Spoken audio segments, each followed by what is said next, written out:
In today's show, Thunder playoffs have started and Oklahoma State kickstarts their spring game. Also, we hear from one of James Garner's first employers in Oklahoma. And a local church uncovers a century-old chest. Lots of good stuff and more. Let's get to it. And we'll tip off with the NBA playoffs. They have started for the NBA and the Thunder is facing the Houston Rockets. The games every few days is tough to keep up, so we wanted to show you the highlights from the very first game. Here's how Oklahoma City started its playoff run. And while the game did get close at one point, the Thunder really never looked back, never trailing in the game and leading by as many as 35 points, paced by the relentless Russell Westbrook, who had 19 points, 10 assists, and 8 rebounds. Meanwhile, James Harden scored only 3 of his 20 points in the second half as Oklahoma City gets the Game 1 win, 120-91 over Houston. I thought our defense was outstanding throughout the game. Going into this game, this is a very explosive offensive team that can beat you in many different ways. But I thought we locked in. All 5 guys participated. Our defensive energy was good from the start to finish, and that's what we focus on all the time, and that's what we did tonight. And I was happy for the guys. They did a good job of following the game plan and executing it and playing as hard as you can possibly play. There's only one guy, like Russell, and that's himself. I mean, it's nobody like this guy. And then, the pressure he puts on the other point guards, how strong he is, how quick he is. I got on him for missing a few layups, but he kept going to the rim, and he never stopped. So he's always been fearless for us this whole season. We need him to continue to keep putting pressure on the defense. And next game, they're going to try to make it tougher on him. They're going to send 2 or 3 guys at us, so we got to make the right plays, and he's doing it all night. So, we got to continue to, keep moving the ball and build on what we did tonight, but not get complacent and too confident. Come out and respect this team next game. My job as a point guard for this team to stay in attack mode. Like Kevin said, he wants me to stay in attack mode. My teammates, my coaches want me to stay in attack mode and try to find ways where it can give us opportunity to get to the basket and get guys open shots. I thought we just kept doing what we needed to do. I thought we picked up our intensity. I thought Russ did a great job of just being everywhere tonight. The way he was on the ball, he was going, getting his hands on balls, deflecting balls. We just did a total team effort. That was probably one of the better defensive games I've seen in the last month. There were a lot of guys out there playing in their first playoff game, so it was, it's. I figured that we'd have a little bit of a, I was interested in see how we were going to start, and I was happy that we were able to, gain our footing and tie it up in the second quarter. But again, like I said, we didn't have a whole lot of flow, and you got to give Oklahoma City credit. They took us out of most of what we were trying to do. Just being here, being in the playoff atmosphere, on the road. It was our first game, like I said, but that probably was good for us, that we lost like that.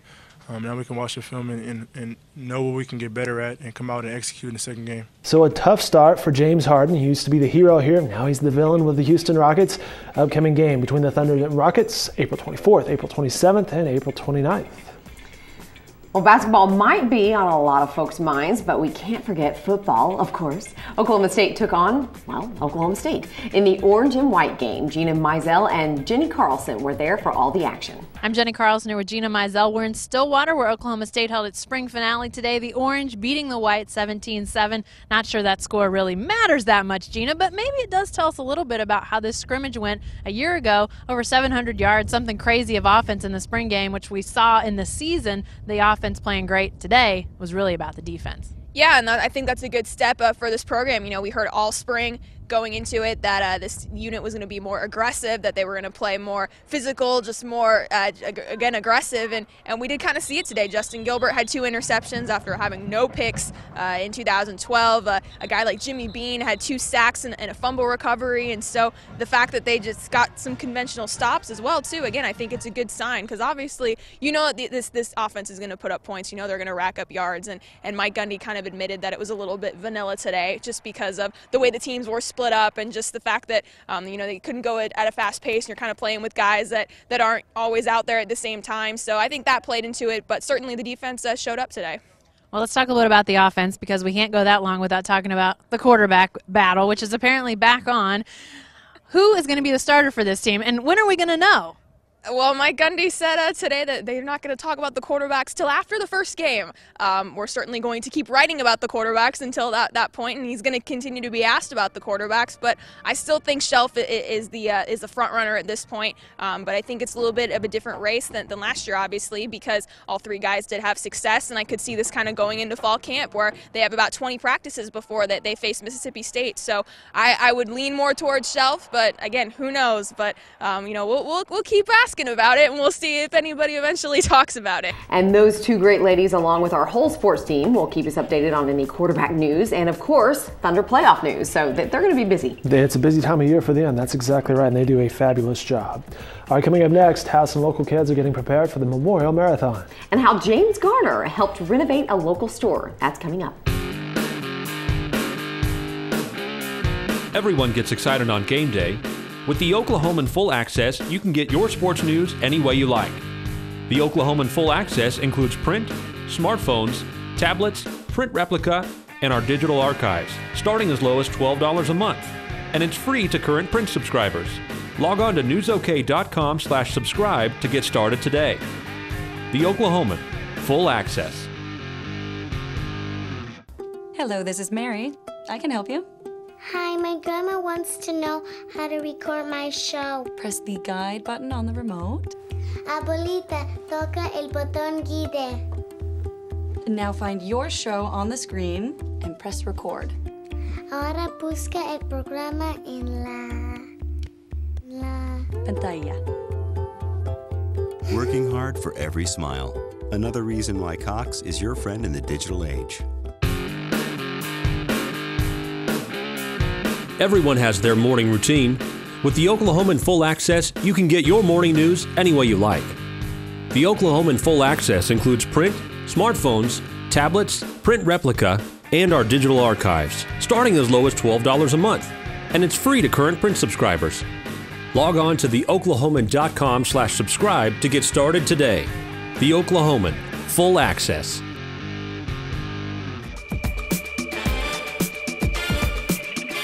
Well, it's been 18 years since the Oklahoma City bombing, and one way many people choose to support and remember the lives lost is by running in the Oklahoma City Marathon. The 13th annual Oklahoma City Memorial Marathon this year is April 28th. There are many ways to participate in the marathon, even for children who want to show their support. We caught up with one group called the Mileage Club Kids to find out how they're prepping for the race this year. We actually started the Mileage Club here about 7 years ago, and then that year after that we did start with the Memorial Marathon downtown. The first year we took a little over 180 kids to do the 1 mile, and we had a lot of kids ask, oh, we really would love to do the 5K next year, can we do the 5K? So that second year we took about 20 kids and parents with the 5K, and then we still had about 100 kids that did the 1 mile. And now it's kind of flip-flopped. We take about 85 5K or 5 mile, 5K kiddos and about 30 1-milers. You run around that track, around the playground. Every 8 laps is a mile. I run with one of my friends, and I train at home with my dad. Oh, cool. Three times a week for 8 weeks. It was my first 5K last year, and right when we crossed the finish line, the first half marathon person crossed. That event is always an outstanding event. I've run it a few times, and let me tell you, the neighborhood support along that course makes a huge difference. So even if you're not participating this year by running and or walking, or having your kids run and or walk, get out there and support among the neighborhood stops. It is a fabulous thing to participate in. That's right, it is a great event. Now, if you haven't been to Africa, this is completely changing gears, but would love to try some authentic food, Food Dude Dave Cathy found a local restaurant owned by a couple who are actually from West Africa. They even use the real ingredients. Take a look. I'm here at Mama Send Me's Chop House, but there's no steaks here. What you've got is West African food, very authentic, bold flavors, and a lot of fun.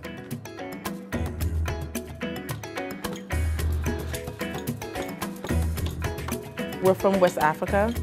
Predominantly, my husband and I were from Nigeria. I am Igbo and he's Yoruba. And we met here, but we hold on to our culture. And so this restaurant is supposed to embody everything that is us, our history, our heritage, and even our future, what we want to see Africans do in diaspora and just in a different country, but to show the good things about our culture. And we do that through food. West African food is the most natural food you will ever taste.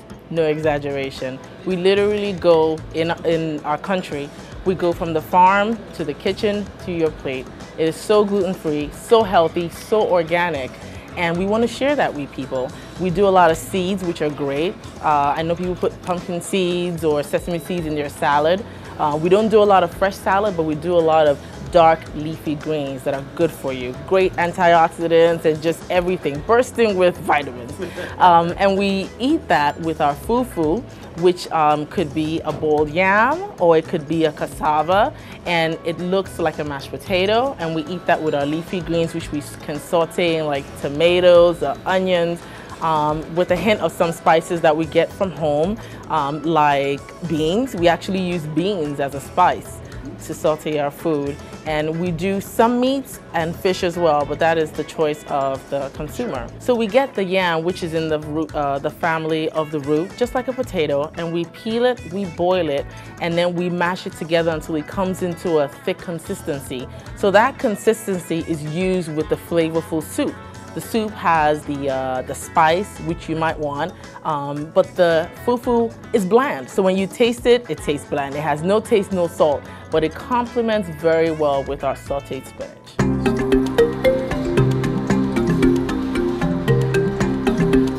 So this is our fried rice over here. And when I say fried rice, a lot of people think, oh, is it Asian fried rice? No, it's not. Like our fried rice, we use curry to give a little bit of color, but it's not curry rice. There. So our lunch special, which we do every day, you have the fried rice, you have the fried plantains, and we have our grilled chicken that goes with it. We're very proud of our malt because when you drink malt, it says that you are happy, you're optimistic about your future, and even though you might be going through a lot right now, you come in, have some fufu, some soup with some Vitamalt, tomorrow's gonna be great.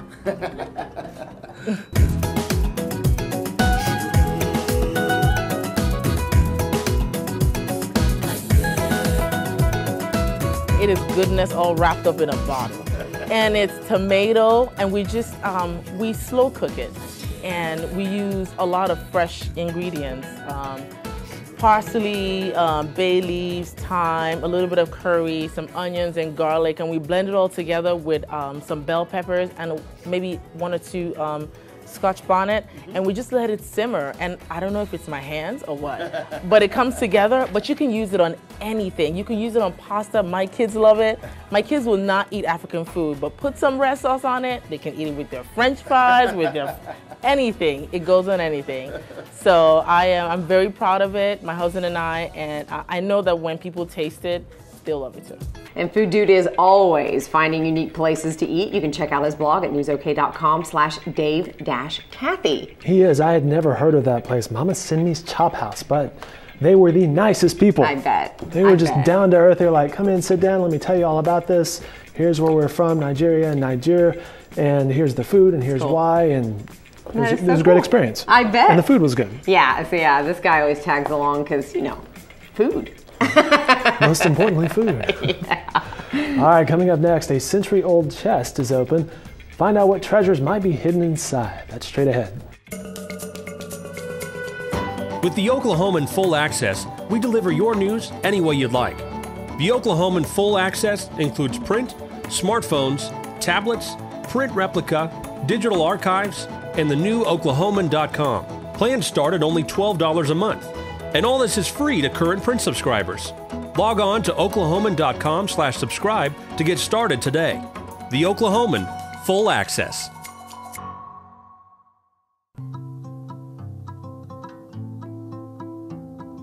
I look up to you for all the things you do.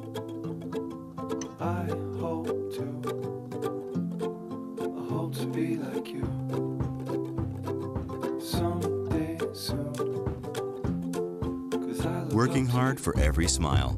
Another reason why Cox is your friend in the digital age.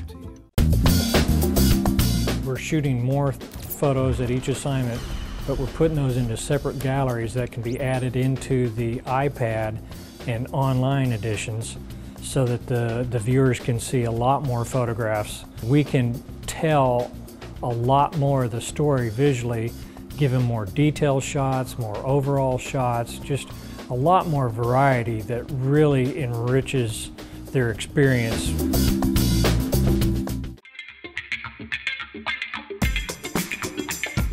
Well, on Monday, April 22nd, officials unlocked a 100-year-old chest at the First Lutheran Church. But before the chest was open, we got a sneak peek at Oklahoma's past. The steeple of the First Lutheran Church stretches towards the sky at the corner of 12th and Robinson in downtown Oklahoma City. Inside, light filters through the green and gold stained glass windows and shines down on the sturdy pews that line the century-old sanctuary. Beneath it all rest clues to the past and keys to a time when the state and city were still in their infancy. We don't know of any place else in the country that has something like this that has preserved the history of a state or a city like this. On Monday, April 22nd, the door to 1913 will be unlocked. Floor tiles have been removed to reveal a piece of the church's underbelly. Hidden beneath the concrete slab, a trunk. It's something that when I first came and people said, we have a sentry chest, I was always thinking of just a little shoebox or something, not realizing it was going to be a chest 3 feet by 3 feet by 6 feet. Letters from the city and state leaders, items from the congregation's 1913 counterparts, and artifacts from Oklahoma's Native American tribes rest in the box. It was important for the tribes in 1913 to our generation of now to say, you know, we have our own identity, we had our own form of tribal government, and we had our own, you know, tribal culture, and we contributed, you know, to the history of the state of Oklahoma and are still a viable presence, you know, today. The reason for the chest sits above the altar, hidden behind the large stained glass. Virginia Solberg and the Ladies' Aid Society created the Century Chest to raise money for an organ. Members of the congregation and organizations throughout the Sooner State paid to place items inside the time capsule.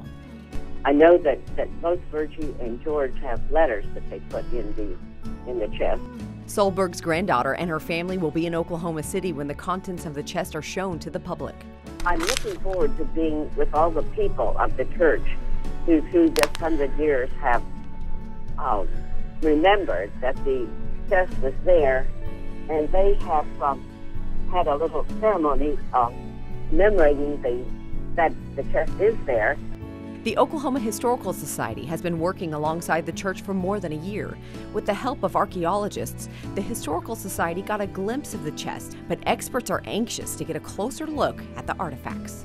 You know, I'm kind of excited to look at the pottery, which is really interesting because at that time in 1913, that was almost like a lost art. And now, 2013, the Choctaw tribe themselves have sort of revived pottery. You know, they've gone to institutions that have them and have sort of, you know, this new generation is taking it up. Historians are also eager to interpret the meaning behind some of the treasures. Well, you know, 1913 is not too long after statehood. We're coming off the allotment century, you know, reservations. So in a way, that was a tumultuous time for the tribes, you know, not being able to have their own state of Sequoia. So the items that they, you know, wanted to put in the century chest are interesting in the fact that I think that they represent a tribal identity, tribal culture, and tribal sovereignty. The excitement surrounding the chest has been building for more than 25 years for Reverend Peterson. I think it's going to be electric because this is once in a lifetime. So for we to be able to have the privilege to publicly open this up and allow people to see a slice of our history early on in our state's history, I mean, it was 1913, so 24 years after the land run, choosing to have it on April 22nd as our birthday, and then with the intent of realizing that this was intended to pull together the city, the state, the Indian tribes, everyone in terms of that this would represent us as a state. course, I'm looking forward to seeing the chest itself and how it was constructed and how well it has stood up through all these years. And then the contents, of course, I think everyone is really looking forward to seeing the content. The Century Chest celebration will begin at 10 a.m. on Monday, April 22nd, 2013 at First Lutheran Church. There will be a short program, and then guests can view the items that were once buried in the church's foundation. Being able to look back, the pastor that was writing about looking 100 years later, now I'm looking at it in reverse, and it's in a way surreal. What was it like then? And it's very exciting. So this centuries-old chest, or I guess just 1 century, it's 100 years old, was covered on social media on the unveiling. They pulled it out. Of course, they already had pulled it out, but they're unveiling all the stuff. This 100-year-old replica map of Oklahoma City. Wow. It was covered on Twitter, you know, like play-by-play, and it stretched on for a couple hours Monday morning. That is so cool. And we actually had a photographer, a videographer down there, so we'll have an upcoming package, you know, an upcoming video for you to check that out as well. So that'll be cool. Very cool. Very neat. All right, well, before James Garner was famous, he helped renovate a local store. Hear from his boss next. Social media gives readers a voice that they can interact with us in a way that I don't think they've ever been able to. And it allows us to, you know, include their thoughts and their questions and everything in our content. Whereas we used to just publish and just tell everybody what the news and entertainment and information was. The rest of the world wants to engage. They want to talk back. They want us to talk back to them. They want insight, they want opinion, and a lot of that is new culturally for a newspaper.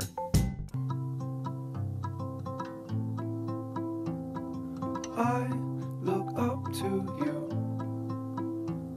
for all the things you do. I hope to be like you someday soon.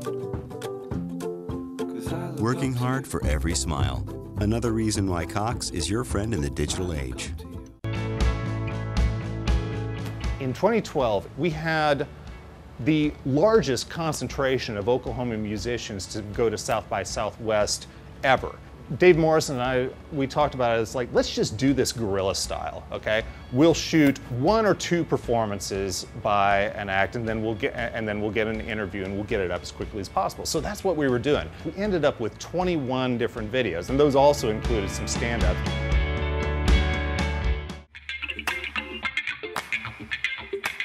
James Garner is an American film and television actor, and he was one of the first Hollywood actors to excel in both. Yep, but before he was famous, he was born and raised right here in Oklahoma. And he had a job helping remodel the McCall's men's store in Norman. It was late 1952 when he worked for me, but not in the store, but we were in this building getting it prepared for the men's store. This was an old pool hall. And we came in here to do a complete renovation of the interior as well as some of the exterior. We tore out the front and everything.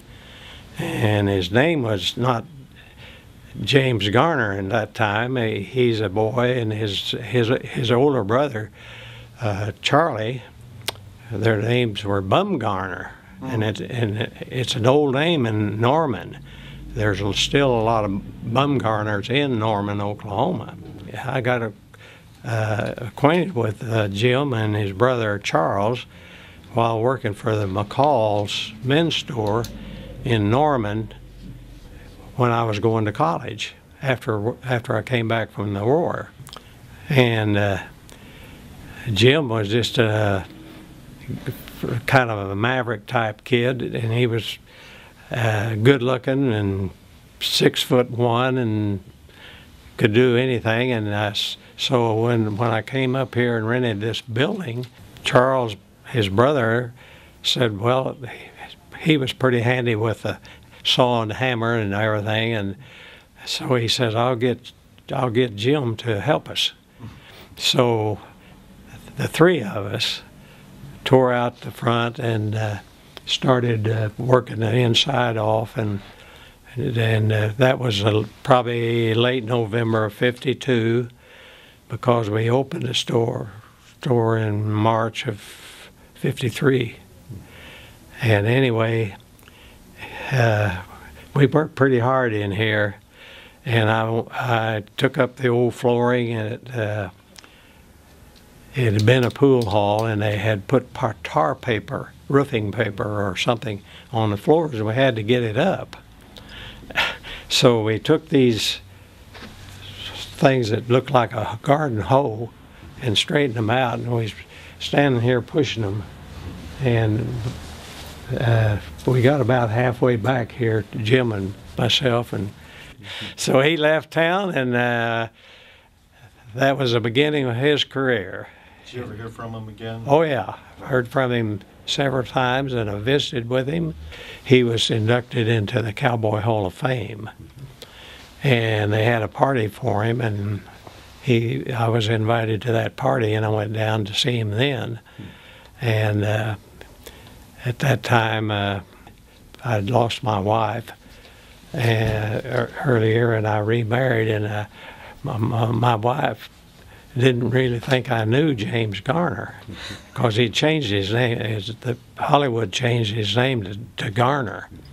So when I walked in, he was sitting there, and I walked over, and we shook hands with each other, and I said, I want to introduce you to my wife. And we had just gotten, so he gave her a big hug, and she's never doubted me since. That's such a cool story. Very nice. James Garner, who, of course, as you heard in there, their last name was Bumgarner, so it was Jim Bumgarner. But he sounds like a pretty down-to-earth guy. You know, he's like, hey, yeah, I'll help you knock some walls down and renovate. I mean, how cool. And he comes across on camera as a pretty genuine guy as well. I know. It's very neat. How cool.